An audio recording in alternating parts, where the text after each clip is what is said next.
God, you scared me for a moment. Wait a minute, why are you here again? You're here because you want to hear a scary story? Well, okay then. One scary story coming right up. Let's get started. The night was darker than any other night in the forest, and surprisingly, it didn't scare the group of teens that went there daily. They knew everything about this forest, or so they thought. This day was going to be the last day they go in that forest, for there was a dangerous creature lurking in it, and it was hungry.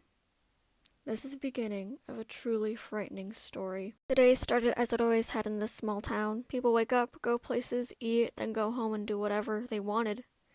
Even if the day had started as it always had, the elders had sensed something different coming from the forest, as if a great evil had been awoken again. They tried to warn the young children, all of them listening to their grandparents, except the group of teens that loved going into that forest. They thought nothing was wrong with the forest, and that the grandparents were just being paranoid or just didn't want them going there anymore. Either way, they weren't going to listen to a bunch of ghost stories.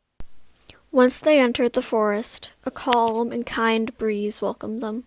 They truly felt there was nothing wrong with the forest. Everything seemed fine from what they felt and saw.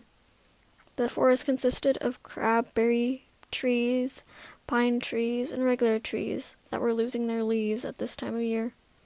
The stones were rough but shiny, the dirt firm but smooth like pie. No monsters or ghosts. Everything was totally fine, but soon they would see what their grandparents warned them about. As they went deeper into the seemingly nice but endless forest, they felt as if they were being watched by something or someone, making shivers go down their spines and a burning feeling on the back of their necks.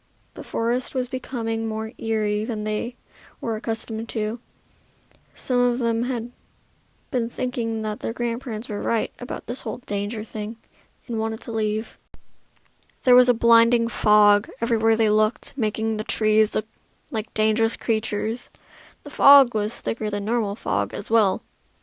Most of them went back home out of fear, leaving 3 teens left in the now unwelcoming forest that they were stuck in. As they kept walking, they saw a silhouette of a creature that they've never seen. The creature looked like it had branch-like horns, the head of a bear, the ears of a bat, and the body of a moose. It didn't seem threatening until it started chasing them. "Why is it chasing us?" they thought to themselves as they ran for their lives. The fog was feeling thicker than the atmosphere, which was obviously bad in any situation, but worse in this one since they were trying to run away from something dangerous. They didn't even know why the creature was so hostile in the first place, and they did nothing wrong to it. But soon they would learn why the creature was so dangerous. It was a type of beast that fed on the souls of the young and foolish, and now they were its next meal. They had no chance in outrunning it, and soon they would find themselves lost. A few hours later, their unconscious but unharmed bodies would be found by the police. Their souls were eaten by the beast, and all the elders had told the kids what happened, even though the parents didn't want them to know.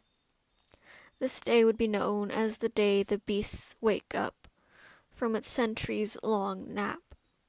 No one was allowed to go back into that forest from that day on, since it was deemed too dangerous. Everyone agreed that this is how it had to be if they wanted to keep themselves and others safe. Bye now, and happy Halloween!